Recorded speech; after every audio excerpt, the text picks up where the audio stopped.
A entrega incondicional de Michael Assinger. Áudio 50.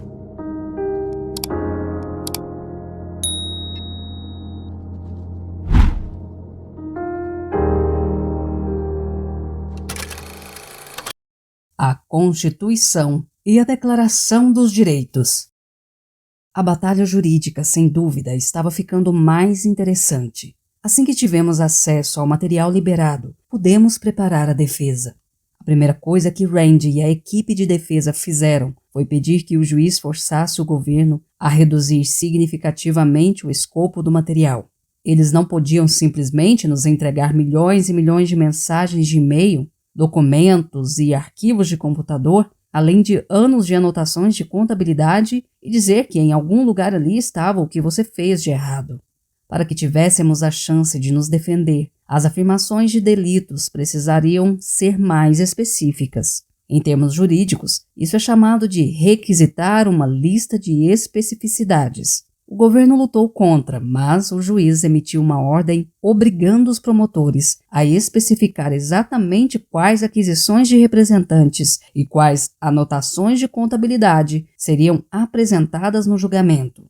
Em todos aqueles anos, vendo a verdade ser manipulada até ficar irreconhecível, essa era a primeira vez que eu percebia que tínhamos voz sobre a questão. O Departamento de Justiça dos Estados Unidos é uma das forças mais poderosas do mundo, mas não é todo poderoso.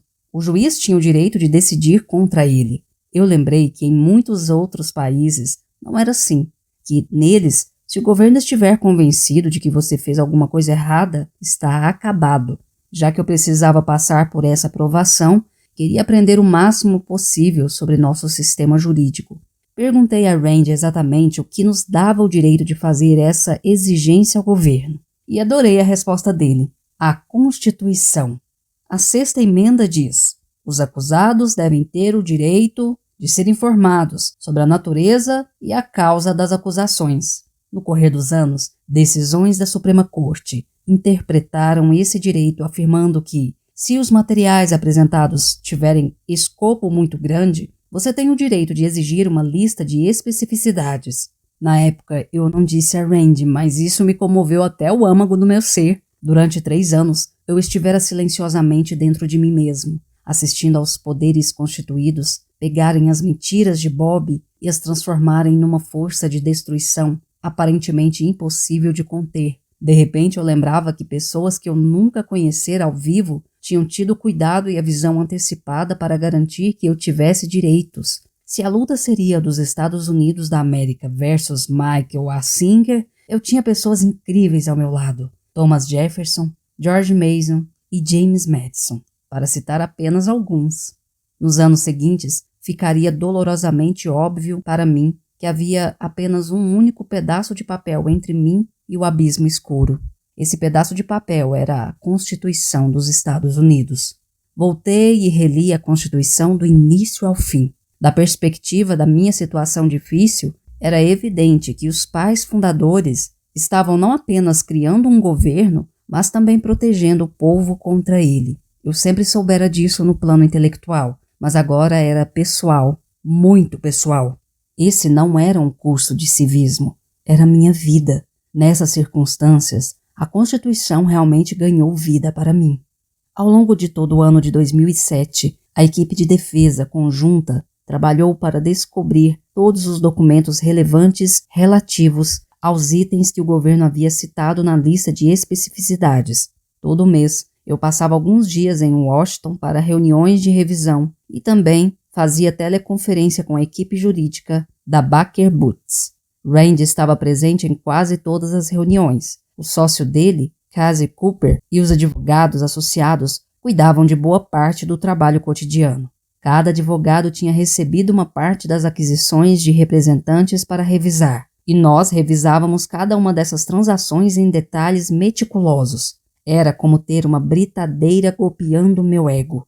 Eu tinha construído e comandado uma empresa linda. Tínhamos um ótimo produto, ótimos funcionários e ótimos clientes, e éramos muito bem-sucedidos. Mas, por trás do programa de aquisição de representantes, havia imundície. Era como olhar dentro de uma fossa séptica. Bob estivera roubando, manipulando e controlando tudo no seu mundo, inclusive a mim e ao restante dos executivos. Fiquei sem fôlego ao ver o que ele havia feito. Ainda por cima havia a percepção de que aquelas reuniões não eram sobre o que Bob tinha feito, eram sobre o fato de que ele conseguira encontrar um modo de nos tornar criminalmente responsáveis pelo que ele tinha feito. Era como estar no além da imaginação. Eu só podia continuar abrindo mão no nível mais profundo possível. Meu mantra era: isto é a realidade, lide com ela. Simplesmente assumia a atitude de que, na minha jornada pela vida, eu agora fazia parte dessa excelente equipe jurídica reunida para defender esse pobre coitado, Singer, contra quem o vilão malvado tinha armado. Eu respirava fundo, me entregava e colaborava positivamente para o tópico que estava sendo discutido. Estávamos definitivamente progredindo. Tínhamos descoberto que o disco rígido que o governo nos dera, com dados dos arquivos dos computadores pessoais, tinha sido indexado de modo inadequado pelo FBI. Por algum motivo, os agentes só tinham indexado os arquivos pela curta descrição de cabeçalho que eles tinham designado para cada artigo. O conteúdo não tinha sido indexado. Isso limitava seriamente os resultados da busca para essa fonte importante de dados. A equipe de defesa mandou fazer uma indexação completa e estávamos encontrando um monte de documentos históricos interessantes. Encontramos antigos rascunhos de documentos e cartas que contradiziam diretamente algumas das mentiras que Bob tinha contado. Pouco a pouco, íamos desenredando a complexa confusão criada por ele. O encarregado pelo caso era o juiz Blatt, e Randy estava se entendendo muito bem com ele. Tínhamos audiências preliminares frequentes e o juiz Blatt aprovava muitas das nossas petições, mas não todas. Randy descobriu que ele era muito justo em suas decisões e sentia que estava começando a perceber até que ponto o governo havia forçado a barra nesse caso. Fazia mais de 4 anos desde a batida e as coisas finalmente estavam começando a aparecer. Eu não podia estar mais confiante com Randy como meu advogado principal e como líder da equipe de defesa conjunta. As coisas começaram a se degringolar em 2008. Em 7 de fevereiro, Randy me informou que tinha ido fazer um check-up e os médicos encontraram um tumor. Era maligno e eles queriam operar imediatamente. Abriram o peito dele e tiraram o tumor. No meio da batalha, o general estava fora de combate. Demorou apenas 3 ou 4 semanas até Randy estar de pé outra vez, comandando o ataque. Mas uma questão continuava. Os médicos diziam que havia boa chance de o tumor retornar e que ele deveria considerar uma quimioterapia. Ele decidiu aguardar, torcendo pelo melhor. Enquanto isso, era voltar ao trabalho. Essa era uma coisa boa, porque o governo pedira que o juiz finalmente marcasse uma data para o julgamento. Víamos dizendo ao juiz que, devido ao enorme volume dos materiais revelados, não estávamos nem um pouco prontos. Mas em junho de 2008, o juiz determinou nossa data de julgamento, 2 de fevereiro de 2009. Dali a apenas 7 meses. Restava muito trabalho a fazer. Seria necessário um exército de advogados. Na metade do tempo, até a data do julgamento, o câncer de Randy voltou. Dessa vez, ele precisaria de 8 semanas de quimioterapia muito intensa e um período de recuperação indeterminado. Lembrei-me de quando Jim Mercer estava me orientando sobre a escolha de um advogado. Ele disse que o santo graal seria conseguir um sócio sênior de uma das firmas mais importantes do país que se comprometesse pessoalmente apenas com esse caso. Randy havia sido esse santo graal. Agora, contra as recomendações médicas, Randy estava considerando seriamente arriscar a vida, esperando até o fim do julgamento para começar o tratamento. Garanti que não aceitaria isso, mas ele decidiu esperar e ver com que rapidez o tumor progredia antes de tomar uma decisão. Randy era como um guerreiro samurai envolvido em uma batalha que tinha a ver com a honra, verdade e justiça. Ele não largaria a espada por causa de um tumor minúsculo. Infelizmente, demorou apenas 1 mês para o tumor progredir a ponto de não ter jeito. Sabíamos que o juiz Blatt estava inflexível e que não aceitaria nenhum adiamento. Mesmo sendo uma possibilidade remota, Randy requisitou uma prorrogação de 3 meses para me representar no julgamento. Mais uma vez, foi a Constituição que cuidou de mim. A petição apresentada invocava meu direito garantido pela sexta emenda de ter a assistência do advogado de minha escolha.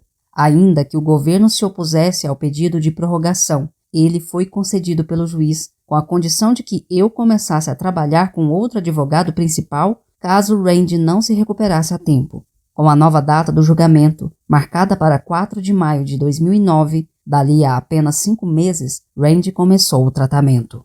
Fazia mais de 5 anos que eu vinha trabalhando com Randy. Ele não era apenas meu principal advogado e grande amigo, mas também era o chefe de estratégia jurídica de toda a equipe de defesa conjunta. Não havia como substituí-lo, tendo prometido ao juiz que eu faria exatamente isso, pelo menos como plano B.